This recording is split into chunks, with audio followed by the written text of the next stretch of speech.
MH370 کے لیے یہ کہنا غلط ہوگا کہ یہ ایک عام ہوائی حادثہ تھا، کیونکہ عام حادثے میں ملبہ مل جاتا ہے، بلیک باکس مل جاتا ہے، حادثے کی جگہ واضح ہوتی ہے، لیکن MH370 کے معاملے میں حادثہ ہونے کے باوجود نہ جگہ ملی، نہ وجہ اور نہ کوئی مکمل سچ۔ یہ تھی 8 مارچ 2014 ملیشیا کا international Kuala Lumpur international airport. Malaysian airlines کی فلائٹ MH370 بیجنگ کے لیے روانہ ہونے والی تھی۔ جہاز تھا بوئنگ 777-200ER، ایسا طیارہ جو اس وقت تک دنیا میں کسی بڑے حادثے میں مکمل طور پر تباہ نہیں ہوا تھا۔ بوئنگ MH370 یہ اس لیے اہم تھا کیونکہ twin engine long hall aircraft یعنی جو لمبی دوری کی پرواز کے لیے بنا ہو، فلی آٹومیٹڈ فلائٹ سسٹم یعنی جو پرواز کے زیادہ تر مراحل انسان کے بغیر خود کنٹرول کر سکتا ہے، ایڈوانس پریشرائزیشن اور فیول مینجمنٹ جو کیبن پریشر اور فیول کے استعمال کا آٹومیٹڈ کنٹرول سارا سسٹم موجود تھا اس میں۔ اگر کبھی آٹومیٹک سسٹم فیل ہو جائے تو یہ مینولی بھی آپریٹ کیا جا سکتا ہے۔ کاکپٹ سے ملٹیپل سسٹم آئسولیٹ کیے جا سکتے ہیں۔ اس جہاز میں کل 239 افراد سوار تھے، 227 پیسنجر تھے، باقی 12 کریو ممبرز شامل تھے۔ فلائٹ کیپٹن تھا ظہری احمد شاہ، عمر تقریباً 53 سال تھی۔ فلائٹ ایکسپیرینس کی بات کی جائے تو 18,000 گھنٹے سے زائد ہائیلی ایکسپیرینسڈ کیپٹن تھا۔ وہ ملیشین ایئرلائنز کے سینئر ترین پائلٹس میں شمار ہوتے تھے۔ ان کا ریکارڈ صاف تھا، نہ کوئی ڈسپلن وائلیشن، نہ کوئی سائیکولوجیکل ایشو رپورٹ اب تک ہوا تھا۔ اسی وجہ سے آج کاکپٹ میں فیصلہ کن اختیار بھی اسی کیپٹن کے پاس تھا۔ ساتھ ہی فرسٹ آفیسر فارق احمد، اس کی عمر تقریباً 27 سال تھی اور فلائٹ ایکسپیرینس کی بات کی جائے تو 2700 گھنٹے انہیں ایکسپیرینس تھا۔ یہ ان کی بوئنگ 777 پر ابتدائی کمرشل فلائٹ میں سے ایک تھی۔ یہاں تک سب کچھ بالکل نارمل تھا۔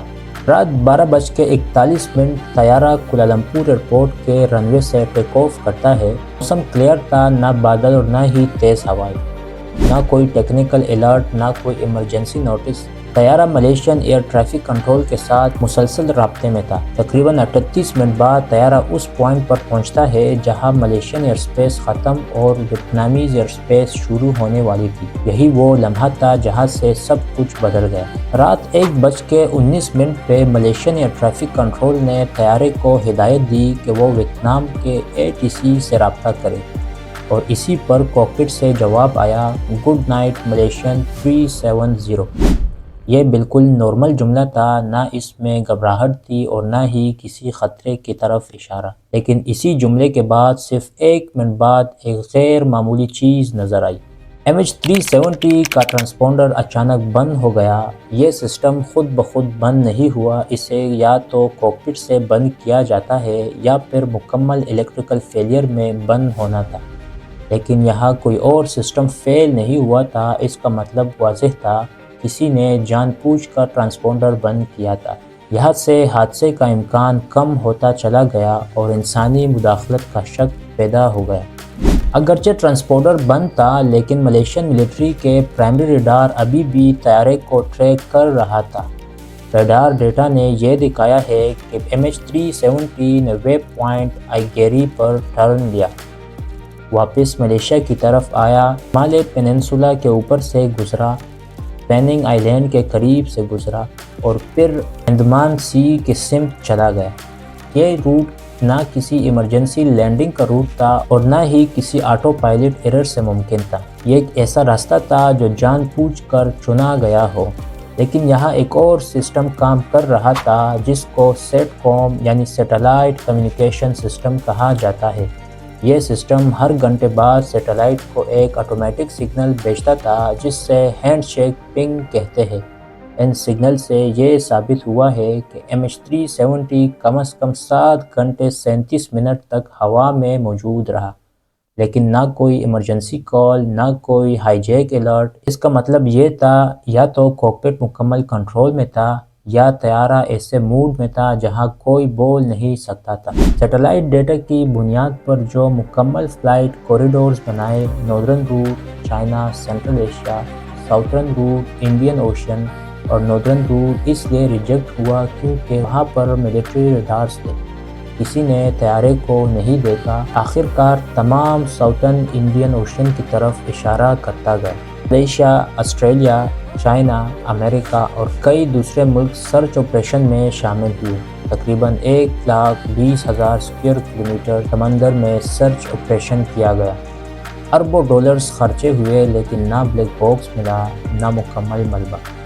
اس کی ایک بڑی وجہ یہ بھی تھی کہ ساؤتھرن انڈین اوشن تقریباً 4 سے 6 کلومیٹر گہرا ہے اور وہاں پہ بہت تیز کرنٹ ہوتی ہے، جس کی وجہ سے سرچ آپریشن بہت مشکل ہونے والا تھا۔